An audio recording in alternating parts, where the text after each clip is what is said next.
ও রিহান ভাই, একটু এদিকে আয় তো দাদু। উফ দাদি, দেখছো না আমি মোবাইলে গেম খেলছি।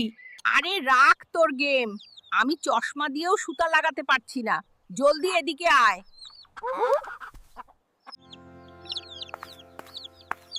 হ্যাঁ দাদি, বলো এবার তোমার জন্য কি করতে পারি। শুয়ে সুতাটা লাগিয়ে দে। হ্যাঁ লাগিয়ে দিব, তবে আমার একটা শর্ত আছে। কি শর্ত আবার? আমাকে তাহলে চাঁদের দেশে যাওয়ার জাদু শিখিয়ে দিতে হবে। জাদু শিখতে চাস? এত অনেক কঠিন কাজ রে, অনেক কঠিন পরীক্ষা দিতে হবে। হ্যাঁ, আমি তবুও জাদু শিখে চাঁদে যেতে চাই। তাহলে শোন, নদীর ভিতরে একটি বট গাছ আছে, আর সেই বট গাছে একটি বিশাল দৈত্য আছে। তুই যদি সেই বট গাছের দৈত্যের কাছে যেতে পারিস, তাহলে সে তোকে চাঁদে যাওয়ার ব্যবস্থা করে দিবে। ঠিক আছে দাদি, তাহলে আমি ওই বট গাছের দৈত্যের কাছে যাচ্ছি। দেখিস, ভয় পাস না যেন। এরপর রেহান জঙ্গলের রাস্তা ধরে হাঁটতে লাগলেন সেই দৈত্য আর বটগাছটির খোঁজে। ওই তো দূরে পাহাড় দেখা যায়, ওখানেই একটা নদী আছে, সেখানেই বটগাছটাকে পাবো। এই তো গাছটি পেয়ে গেছি, দেখি সামনে এগিয়ে গিয়ে কি আছে এখানে।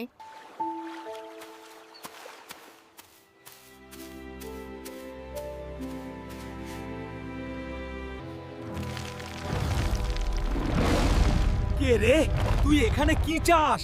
তোর তো সাহস কম নয়। আমাকে কিছু করো না, আমি জাদু শিখতে এসেছি। ও তাই নাকি? হ্যাঁ। তাহলে ভয় পাস না, সাহস করে যেহেতু এসেছিস আমি তোকে জাদু শিখিয়ে দিব। বল, তুই কিসের জাদু শিখতে চাস? আমি চাঁদে যাওয়ার জাদু শিখতে চাই। ও আচ্ছা ঠিক আছে, আমি তাহলে তোকে চাঁদে যাওয়ার ব্যবস্থা করে দিচ্ছি। এই নে, এই মাদুরের ওপর ওঠে যেখানে ইচ্ছা সেখানেই যেতে পারবি। তাহলে আমি প্রথমেই দাদির কাছে যাই, তারপর চাঁদে যাব।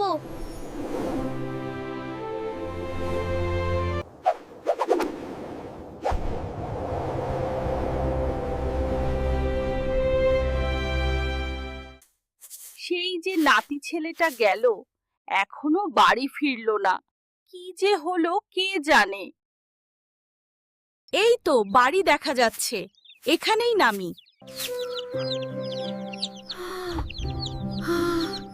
এই তো দাদি, আমি তো এসে গেছি।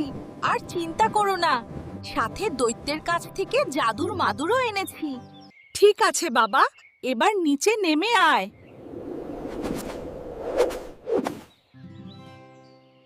আচ্ছা দাদি, তাহলে এবার আমি চাঁদে যাই। ঠিক আছে, তাহলে আমার জন্য চাঁদের বুড়ির কাছ থেকে সুতো নিয়ে আসিস। ঠিক আছে দাদি, তাহলে এবার আমি যাচ্ছি।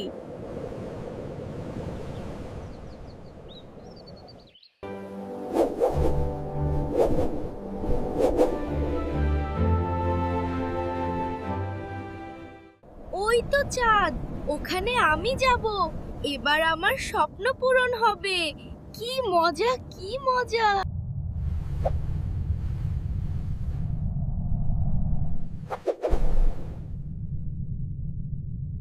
ওই তো আমাদের পৃথিবী দেখা যায়। কেমন আছো পৃথিবীবাসী?